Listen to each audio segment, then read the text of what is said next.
우리가 읽은 본문에서 전도는 하나님의 말씀을 듣는 것이라는 제목으로 하나님의 말씀을 전하도록 하겠습니다. 교회에서 듣는 용어 중에 좀 부담스러운 용어들이 좀 있죠. 대표적인 게 전도고요. 그리고 봉사, 섬김, 부담을 주는 용어인데 부담 주는 용어 중에 가장 큰 부담이 전도가 아닌가 그런 생각을 해요. 그리고 교회에서 많이 듣고 싶은 용어는 하나님의 사랑, 하나님의 은혜, 그리스도 안에서 친교, 교제 이런 거는 부담이 없기 때문에 되게 좋아하는 용어이지만 전도는 아무래도 우리 마음 가운데 부담이 있는 것이 사실입니다. 며칠 전에도 얘기했지만요. 며칠 전에 새롭게 하소서 간증 프로그램에서 어느 목사님의 간증 이야기 가운데 이 목사님이 8가정으로 교회를 개척한 다음에 지금은 중년교회로, 성장한 교회로, 지금도 전도하는 교회로 그렇게 이제 친송받는 어느 목사님의 간증을 듣는 내용 가운데 여러 가지 간증 가운데 은혜되는 그런 포인트가 있었는데 특별히 마음에 남았던 것은 뭐냐면 이분이 전도에 대해서 이렇게 얘기하는 거예요. 전도는 교회 성장을 위해서 내가 한 것이 아니라 전도는 하나님의 말씀에 대한 순종이기 때문에 했다고 그렇게 이야기하면서 전도에 대한 큰 울림이 있어요. 우리는 전도, 전도 교육, 전도 학교, 전도 훈련 이렇게 교회에서 운영하면서 대부분 전도를 통해서 영혼구원 얘기하지만 그걸 통해서 교회가 어떻게 성장하고 교회가 어떻게 부흥할 거에 대해서 약간 좀 교회 성장의 수단으로 많이 언급되는 경향이 있는 것 같아요. 그래서 더욱더 이제 우리가 해야 된다는 그런 부담감이 사실 있죠. 그런데 그 간증한 목사님에 의하면 맞죠. 전도는 우리가 의무감에 차져 부담감을 가지고 해야 할 것이 아니라 하나님의 말씀이기 때문에 하나님께서 기뻐하시고 하나님께서 원하시기 때문에 자발적인 마음으로 우리가 하는 것이 전도라는 거죠. 그래서 디모데후서 4장 2절에도 보면 사도 바울이 뭐라고 얘기했냐면 너희는 말씀을 전파하라. 예수 그리스도의 복음을 전파하라. 때를 얻든지 못 얻든지 항상 심쓰라. 왜냐하면 하나님의 말씀을 증거하는 것, 복음을 증거하는 것, 하나님께서 기뻐하시고 하나님께 영광되기 때문에 그런 거죠. 오늘 본문에 보면 사도 베드로가 산헤드린 공의 앞에서 예수님이 유대인들에 의해서 십자가 못 박혀 죽으시고 3일 만에 부활하셨고 산헤드린 공의 앞에 잡혀간 이유도 산헤드린 공의 회원들에 의해서 종교 지도자들에 의해서 신성모독죄로 십자가 처형 받은 예수의 이름으로 날 때부터 걷지 못한 사람을 일으켰기 때문에 누구의 권세로 누구의 이름으로 이 병자를 고쳤냐고 이거를 신문하기 위해서 산헤드린 공회 앞에 잡혀간 거 아니에요? 그리고 그 산헤드린 공회에 의해서 예수님이 십자가 처형을 하고 재판한 곳이에요. 그 앞에 서 있는 사도 베드로가 예수님에 대해서 그 예수님이 누구신지에 대해서 이야기하면 예수님처럼 똑같이 십자가 처형을 받을 수 있는 그런 상황인 거죠. 그럼에도 불구하고 사도 베드로는 담대하게 예수가 너희가 십자가에 처형한 그 예수가 하나님의 아들 그리스도고 여기 있는 걷지 못했던 자가 걷게 된 병이 치유된 것도 나사렛 예수 그리스도의 이름 때문이다 라고 담대하게 얘기하니까요 산헤드린 공회의 이 종교 지도자들이 깜짝 놀란 거예요. 마치 그런 거죠. 쥐가 고양이에게 막 쫓기다가 궁지에 쥐가 몰리면 도망가려고 하지 않고 오히려 이 쥐가 독이 올라서 고양이에게 확 덮이면 고양이가 깜짝 놀라지 않아 멈칫하게 되죠.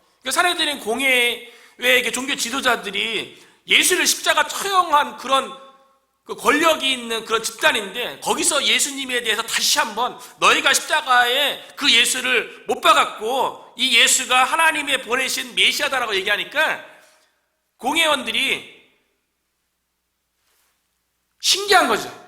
멈칫한 거죠. 그래서 이 종교 지도자들이 어떻게 반응을 하냐면 13절에 보니까 그들이 베드로와 요한이 담대하게 말함을 보고 그들을 본래 학문 없는 범인으로 알았다가 이상히 여기면, 이게 이상히 여기는 거예요.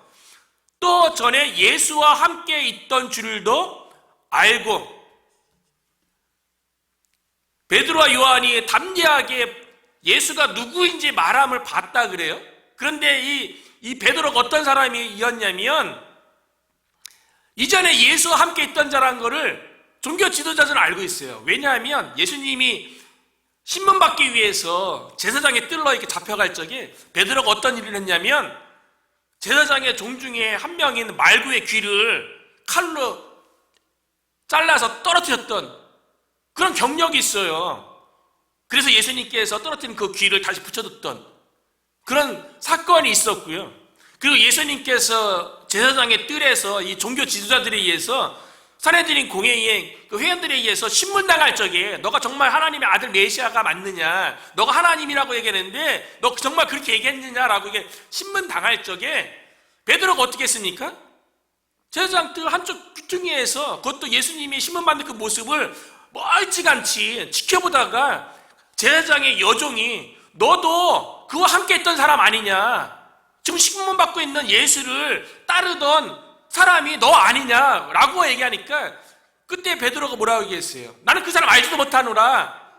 그렇게 얘기하면서 부인하고 저주하고 그 자리를 뛰쳐 도망갔던 사람이 베드로예요. 예수와 함께 있었던, 비겁하고 도망갔던 그 베드로인데 지금은 그 예수님에 대해서 부인했던 베드로가 예수님이 하나님의 아들 메시아이고 예수 그리스도의 이름으로 한 병자가 고침받았다고 담대하게 말함을 보는 거예요. 이전의 베드로하고 지금의 베드로의 모습이 너무나도 다르잖아요. 그러니까 종교 지도자들도 이상히 여기고 뭐 어떻게 이런 일이 일어났는가. 사도 베드로가 이렇게 담대하게 예수가 누구인지에 대해서 말할 수 있었던 그 근원이 어디에 있습니까? 성령 충만해서, 성령 충만함을 받았기 때문에 그래요. 성령 충만함의 특징이 뭐냐면 담대함이에요. 성령 충만하면 성령의 지배를 받기 때문에 우리의 여건과 우리의 상황에 의해서 지배받는 게 아니에요. 사도 베드로가 성령에 충만해서 성령의 지배를 받았기 때문에 사도 베드로의 이 시선이 마음에 하나님께 예수에게 집중되어 있기 때문에 지금 사내들의 공회 앞에서 자기가 신문받는 이 상황에 대해서 두려워하지 않는 거죠.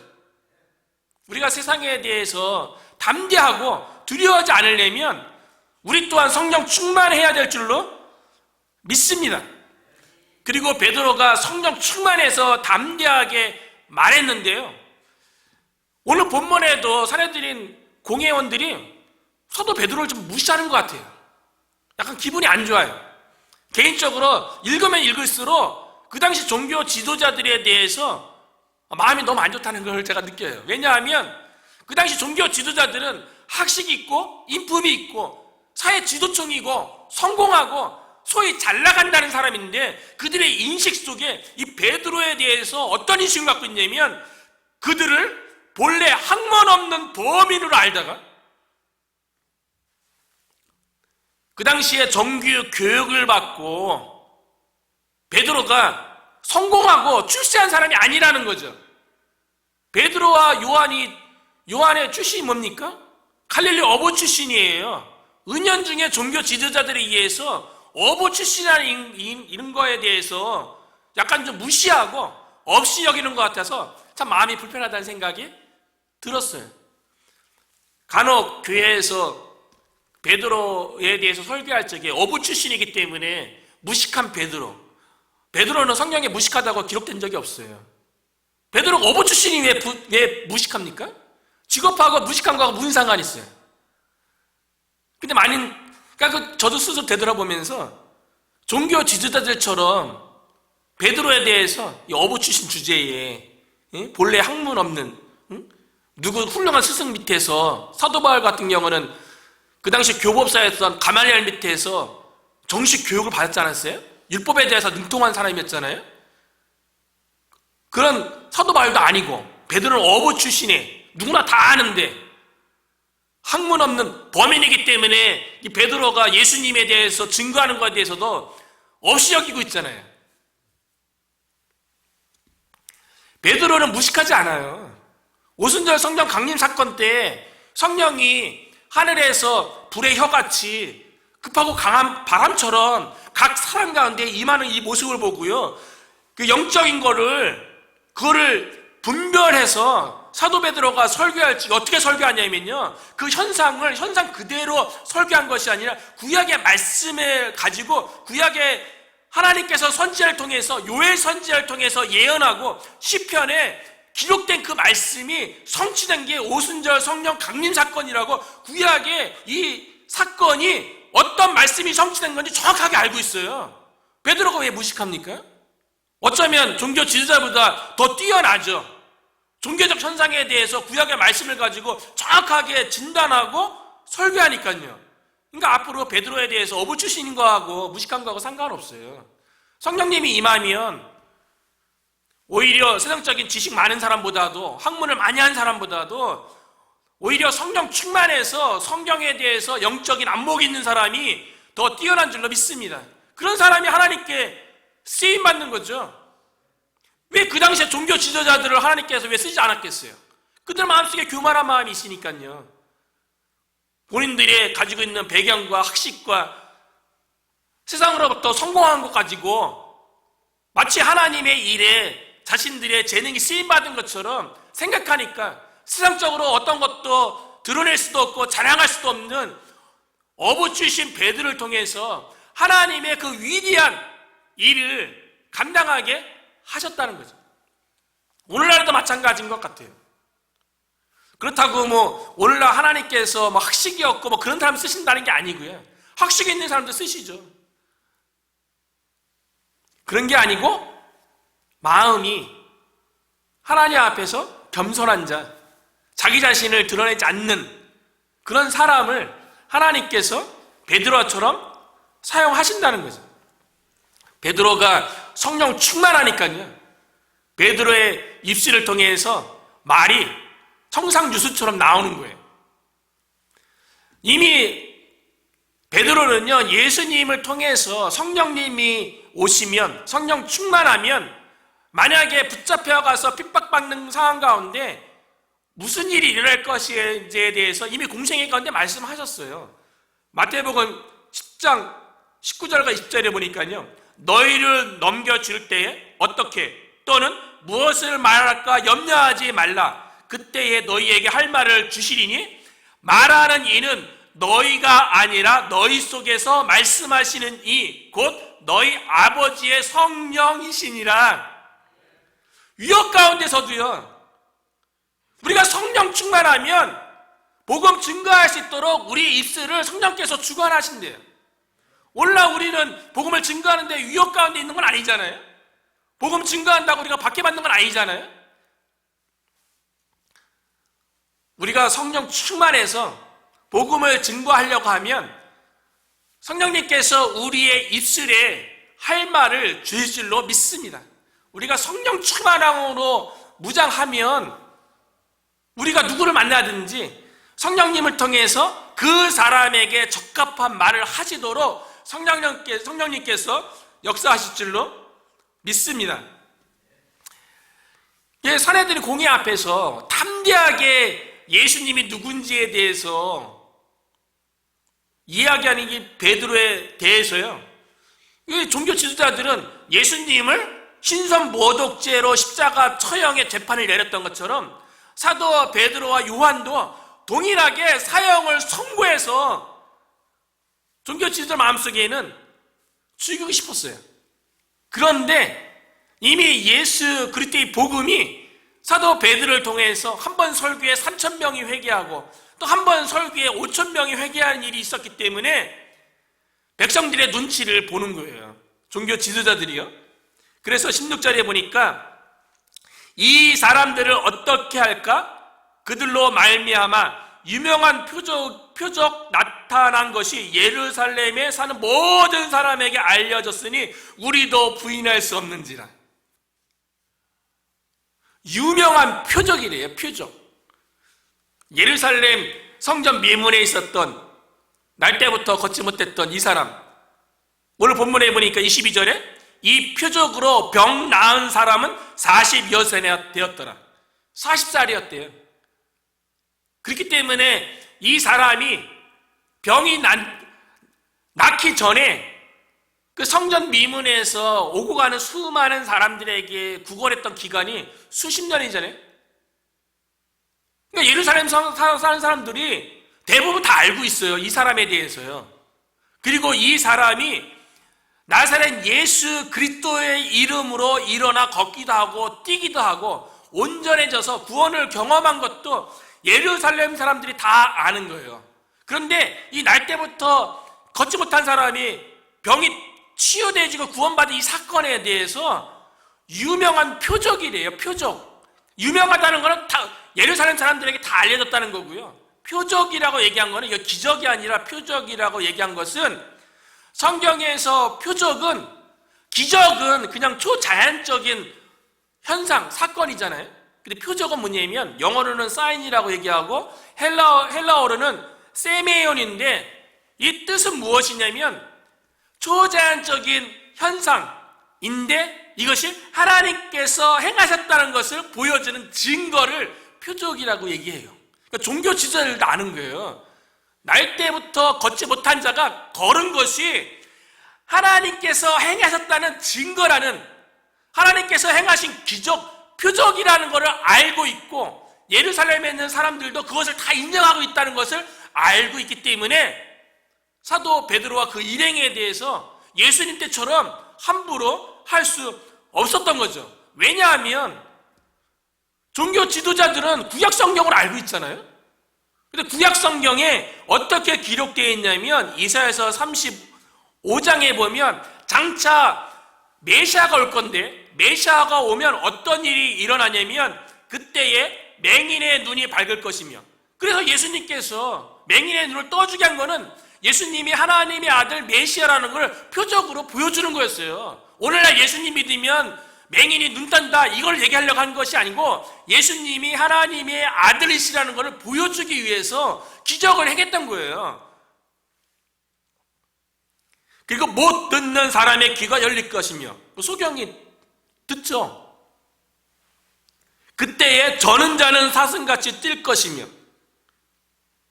걷지 못하는 자가 걷는 것, 걷게 하는 것, 예수님이 하나님의 아들 메시아라는 보여주는 표적이라는 거죠. 그리고 신약에 오면 세례 요한이 감옥에 갇혔을 적에 세례 요한의 제자를 예수님께 보내서 당신이 오실 그이십니까? 당신이 정말 하나님의 아들 메시아가 맞습니까? 라고 얘기했을 적에 예수님께서 세례 요한의 제자들에게 너희가 가서 이렇게 얘기하라 하면서 예수님께서 하신 말씀이 있어요. 누가복음 7장 22절에 보면 예수께서 대답하여 이르시되 너희가 가서 보고 들은 것을 요한에게 알리되 맹인이 보며 못 걷는 사람이 걸으며 나병 환자가 깨끗함을 받으며 귀먹은 사람이 들으며 죽은 자가 살아나며 가난한 자에게 복음이 전파된다 하라. 못 걷는 사람이 걸으며, 메시아가 할 일이었어요. 그러니까 나사렛 예수의 이름으로 40세 동안 걷지 못했던 그 사람이 일어나 걷게 된 것은 예수의 이름이 곧 메시아라는 거예요. 메시아라는 표적이라는 거죠. 증거라는 거죠. 그 증거가 지금 예루살렘 성전에서 있었고 수많은 사람들이 봐서 알고 있잖아요.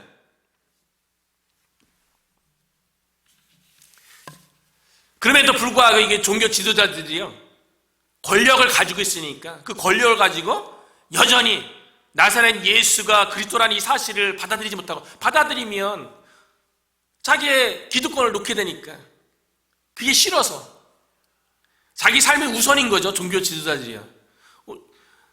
지난 금요일에도 설계했지만 예수 그리스도를 왜 받아들이지 못합니까? 세상에 죄악의 낙을 즐기는 게 좋으니까. 예수님 믿으면 뭔가 바르게 살아야 될 것 같고 거룩하게 살아야 될 것 같고 일반 사람들도 그런 생각 다 있잖아요.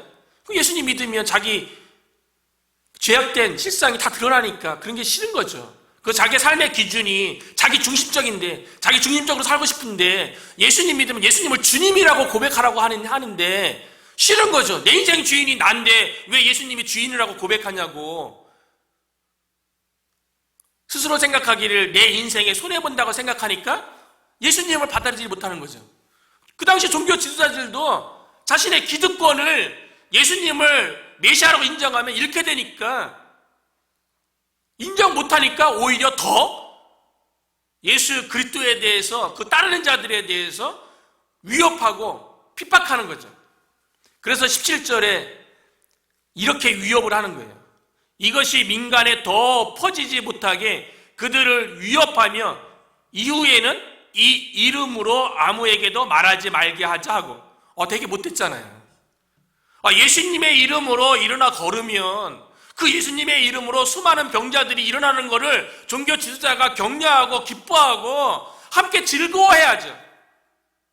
그걸 싫어하는 거예요. 자신들의 기득권 밀는 것 때문에요. 오늘날 세상 사람들도 사도 베드로를 위협했던 종교 지도자들처럼 예수의 이름으로 말하지 말라고 대놓고 그렇게 하지는 않지만 그런 분위기가 세상 분위기 아닌가요? 우리 그리스도인은 예수님의 이름으로 모든 일을 하는 자들이죠. 그래서 사도 바울이 갈라디아서 2장 20절에 뭐라고 얘기합니까? 내가 그리스도와 더불어 십자가에 못 박혀 죽었나니 이제는 내가 사는 것이 아니요 오직 내 안에 그리스도께서 사는 것이라. 이제 내가 육체 가운데 사는 것은 나를 사랑하사 자기의 몸을 버리신 그리스도 안에서 믿음으로 사는 것이라. 예수님을 믿는다는 건 내가 죽는 거예요. 그리고 그리스도가 내 안에 사는 거죠. 그렇기 때문에 우리는 예수님의 이름으로 모든 일들을 하는 자예요. 예수님의 이름으로 생각하고 예수님의 이름으로 말해야 되고 예수님의 이름으로 판단하고 예수님의 이름으로 행동하는 자죠. 모든 것의 기준이 예수 그리스도인 사람이 그리스도인인 거죠. 그런데 오늘날 세상 분위기는 예수의 이름으로 아무것도 하지 말라고 그렇게 말하는 세상 분위기 가운데 우리가 살고 있어요. 소도의 얘기처럼 세상은 우리로 하여금 예수가 너의 삶의 주인이 아니라 내 인생의 주인은 너 자신이야. 너 중심으로 살아야 돼. 그렇게 얘기하잖아요. 너 자신을 사랑해. 너 자신의 감정에 충실해. 너 자신을 위해 너가 살아야 되는 거야. 누굴 위해 사는 것이 아니라 너 자신을 위해서 살라고 말하는 문화가 오늘날 세상 문화라는 거죠. 이 문화는 점점 더 심해지죠. 세상의 모든 것이 자기 중심이라고 얘기하는 게 오늘날 세상 문화인 거예요. 근데 이거는 사탄이 끊임없이 아담과 하하가 인류 최초의 죄를 범죄할 때부터 있었던 유혹이었던 거죠. 세상 문화의 유혹이 아니라 세상 문화 배경에 있는 사탄이 세상 문화를 통해서 너 자신이 너 인생의 주인이고 너 인생의 왕이 너 자신이고 너 자신이 하나님이 될 수 있어. 너 자신이 신이 될 수 있어라고 사탄이 그렇게 유혹하는 거죠. 세상 문화를 통해서요. 그래서 사탄이 뱀으로 아담과 하에게 나타나서 유혹한 내용이 무엇입니까? 창세기 3장 5절에 보니까요. 너희가 그것을 먹는 날에는 너희 눈이 밝아져 하나님과 같이 되어 선악을 알 줄 하나님이 아심이라. 하나님께서 선악을 알게 하는 그 나무의 열매 따먹지 말라고 그랬는데 그를 따먹으면 하나님같이 된대요. 하나님같이 된대요. 그래서 이 여자가 그 나무의 열매를 봤죠. 그랬더니 이 여인의 마음속에 들어온 유혹이 무엇이냐면 먹음직도 하고 보암직도 하고 지혜롭게 할 만큼 탐스럽기도 한 나무인지라. 여자가 그 열매를 따먹고 자기와 함께 있는 남편에게도 주매 그도 먹은지라. 하나님께서 금하신 선악을 알게 하는 나무의 열매를 딱 보니까요 먹음직스러웠대요. 육신의 정욕이죠. 보암직도 했대요. 안목의 정욕이죠. 지혜롭게 할 만큼 탐스러웠대요. 이생의 자랑이죠. 그런데 요한일서 2장 16절에 보니까요, 이는 세상에 있는 모든 것이 육신의 정욕과 안목의 정욕과 이생의 자랑이니 다 아버지께로 쫓아온 것이 아니요 세상으로 쫓아온 것이라. 세상에서요, 우리가 삶의 주인이 되어서 우리의 육체의 욕망, 이것을 위해 살고, 눈에 보이는 것을 즐겁게 하는 것을 위해서 살고, 이 생에 자랑할 만한 것을 위해서 살라고 세상은 그렇게 유혹하는데, 이미 인류가 시작되었을 적에 아담과 하와를 유혹했던 사탄이 그렇게 유혹을 해서 인류 가운데 죄가 들어왔다는 거죠. 타락이 들어왔다는 거죠. 예수님도 사탄에게 동일한 유혹을 공생애 전에 광야에서 받았던 거 아닙니까? 그래서 돌이 떡이 되게 하라. 육신의 정욕이죠. 먹는 거 육신이 원하는 거 아니에요? 그 뛰어내리라. 다치지 않을 것이다. 안목의 정욕. 높은 곳에 떠나는데 앉아있으면 많은 사람들이 와 대단하다 그렇게 다 인정할 거 아니에요? 그리고 내게 절하라. 그러면 모든 것을 주리라. 모든 것을 다 주리라. 이생의 자랑이죠. 그런데 이 세상으로부터 오는 육신의 정욕, 안목의 정욕, 이생의 자랑을 예수님은 하나님의 말씀을 가지고 물리치시고 승리했다는 거예요. 첫사람 아담은 사탄의 유혹에 실패했지만 두 번째 아담인 예수 그리스도는요, 사탄의 유혹에 하나님의 말씀을 가지고 승리했다는 거예요. 세상의 유혹 가운데 우리가 어떻게 승리할 수 있습니까? 하나님의 말씀을 가지고 승리하는 거예요. 예수 그리스도의 이름으로 승리하는 줄로 믿습니다. 특별히 오늘날 시대를 포스트 모던 시대라고 얘기하잖아요. 포스트 모던 시대, 상대주의의 시대. 절대적인 진리가 없고 상대적인 거예요. 각자가 다 진리라고 얘기하면 그게 진리가 되는 그런 시대에 우리가 살고 있어요. 다양한 진리가 있다고 말하죠. 종교에서는 이렇게 얘기하지 않습니까? 산의 정상은 하나인데 산을 오르는 길은 여러 가지다. 능선을 따라서 갈 수도 있고, 비탈길을 따라서 정상 올라갈 수도 있고, 골짜기를 따라서 정상 올라갈 수 있고, 결국 종교의 목적은 정상 올라가는 건데 다 구원을 얘기하는데, 올라가는 길이 여러 개 있는 것처럼 구원도 왜 너희는 오직 예수 그리스도만 구원이라고 얘기하느냐, 다른 종교에도 구원이 있다라고 오늘날 그렇게 이야기하는 우리의 그런 시대에 우리가 살고 있는 거 아니겠어요? 그리고 예수 그리스도만 진리고 예수 그리스도만 생명이라고 얘기하면, 예수 그리스도를 통해서만이 구원이 있다고 얘기하면 너희는 너무 배타적이다, 너희는 너무 이기적이다, 그렇게 세상으로부터 지탄받는 그런 시대에 우리가 살고 있는 것이 아닙니까? 그래서 예수님의 이름으로 어떤 것도 말하지 못하는 그런 분위기 속에 우리가 살고 있죠. 세상의 위협으로부터, 마치 예수 그리스도만의 구원이라고 얘기하면, 그렇다고 우리가 예수 그리스도를 믿으면 여러 구원 가운데 한 구원이라고 얘기할 수는 없잖아요.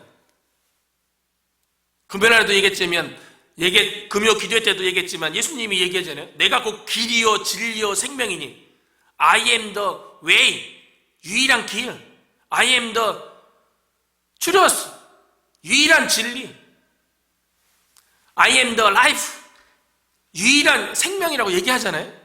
그런데 어떻게 우리가 말씀에 근거해서, 말씀에 순종해서 사는 사람들인데 예수 그리스도의 구원에 대해서 여러 구원 가운데 하나라고 얘기할 수는 없잖아요. 세상이 아무리 그래도요.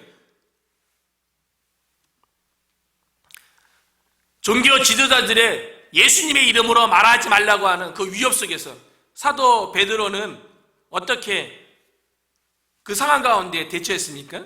19절에 보니까요, 베드로와 요한이 대답하여 이르되 하나님 앞에서 너희의 말을 듣는 것이 하나님의 말씀을 듣는 것보다 옳은가? 판단하라. 누구의 말을 들어야 돼요? 그 당시에 지도자들은 사내들이 공회원들이죠. 그들이 세상의 권세를 가지고 있고 그들이 세상에 지위를 가지고 있잖아요. 어쩌면 그들에게 잘 보이는 것이 세상에서 안정되고 어쩌면 성공이 보장되는 길일지도 모르겠어요. 그런데 사도 베드로가 뭐라고 얘기합니까? 내가 당신네들 말을 듣는 것이 옳은지 아니면 하나님의 말씀을 듣는 것이 옳은지 판단하라.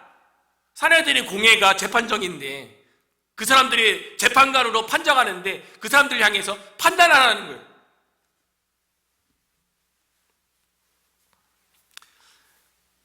종교 지도자들의 말을 듣는 것보다 듣는 게 아니죠. 하나님의 말씀을 듣는 것이 우리의 본분인 거죠.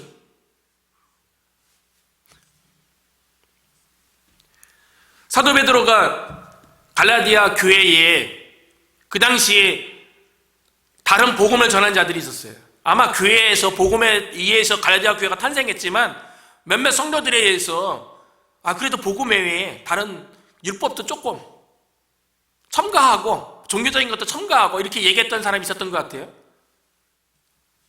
이때 사도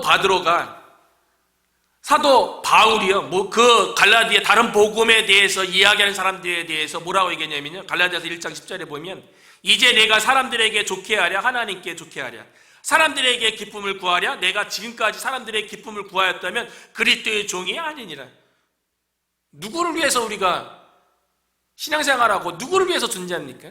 하나님을 위해서, 하나님의 영광을 위해서, 그분을 위해서 우리가 존재하고 그분의 영광을 위해서 우리가 살아가야 되는데, 그러면 누구의 말을 들어야 됩니까? 누구를 기쁘게 해야 됩니까? 우리가 전하는 복음에 의해서 세상 사람들이 싫어한다고 복음 전하는 거를 거부하면 안 되죠. 세상의 말을 기울이는 것이 아니라 우리는 하나님의 말씀에 귀를 기울여야 되는 거죠. 세상의 소리에 귀를 기울였던 사도 사울은요, 이스라엘 초대왕 사울은요, 하나님께서 아말렉과의 전쟁 가운데 모든 것을 진멸하라고 했어요. 그런데 이 사울 왕이요, 아말렉과의 전쟁 가운데 백성들이 그래도 좀 아각 왕도 살리고 좋은 전리품 같은 거, 양, 소, 좋은 것들을 우리가 취해서 좀 그거를 우리가 갖는 거 어떻습니까? 라고 얘기했어요. 하나님은 진멸하라고 얘기했거든요. 근데 사울 왕이 누구의 소리를 들었냐면요, 하나님의 소리가 아니라 백성들의 소리를 들었어요. 어찌 보면 합리적이잖아요. 전쟁에서 적국을 무리실 적에 좋은 거 취해서 전리품 취하는 거 얼마나 좋아요. 그런데 하나님께서 사울 왕을 세운 것을 후회하시고 사울 왕을 하나님께서 버리셨어요. 왜요? 하나님의 소리를 들은 것이 아니라 백성의 소리를 들었기 때문에요. 그래서 사무엘상에 보면요, 이는 거역하는 것은 점치는 죄와 같고 완고한 것은 사신 우상에게 절하는 죄와 같음이라. 왕이 여호와의 말씀을 버렸으므로 여호와께서 왕을 버려 왕이 되지 못하게 하셨나이다. 하나님의 말씀을 듣지 않고 백성의 소리를 들은 그 결과가 하나님으로부터 버림받은 거예요. 하나님으로부터 쓰임받지 못하는 거예요. 우리는 누구의 소리에 귀를 기울입니까? 하나님의 소리에 귀를 기울입니까? 그리고 그 소리에 순종하고 있습니까? 오늘날 우리는 수많은 소리를 듣죠. 내 마음속에서 나오는 소리도 있고 세상의 사람들로부터 들려오는 소리도 있고 세상의 수많은 메시메디를 통해서 들려오는 소리도 있고요, 이웃을 통해서 들려오는 소리, 얼마나 많은 소리가 우리 귀에 들려옵니까? 우린 누구의 소리를 들어야 됩니까? 하나님의 말씀을 들어야 되는 거죠. 그래서 전도는 교회 성장을 위한 것이 아니라 하나님의 말씀에 순종이라고 얘기했던 그 목사님의 말이 마음에 다가오는 거예요. 무엇보다도 20절에 보니까요, 우리가 하나님의 말씀을 들어야 되는 이유가 뭐냐면요, 20절에 보니까 우리는 보고 들은 것을 말하지 아니할 수 없다 하니, 우리가 보고 들은 바가 된 거예요. 우리가 예수 그리스도를 통해서 우리 안에 체험되어진 십자가의 그 은혜, 사랑, 십자가에서 제 용서함 받고 세상 가운데 살아갔던 그 벌레와 같은 우리의 존재가 거룩하신 하나님을 어떻게 깨닫게 되고 그분을 만나게 되고 그분의 뜻을 발견하게 되고 하나님의 사랑과 인도하심과 은혜 가운데 우리가 살아가는 것이 체험되어지고 보고 들은 바가 얼마나 많습니까? 예수 그리스도를 인격적으로 만나서 거듭난 모든 사람들은 날마다의 삶이 하나님과 함께 동행하는 삶이기 때문에 하나님께서 사랑으로 함께 하신다는 증거는 차고 넘치죠. 우리가 살아 숨쉬는 것조차, 이곳에 있는 것조차 다 하나님의 사랑이고 은혜라고 우리가 고백하지 않습니까? 그런데 우리가 보고 들은 것을 말해야죠.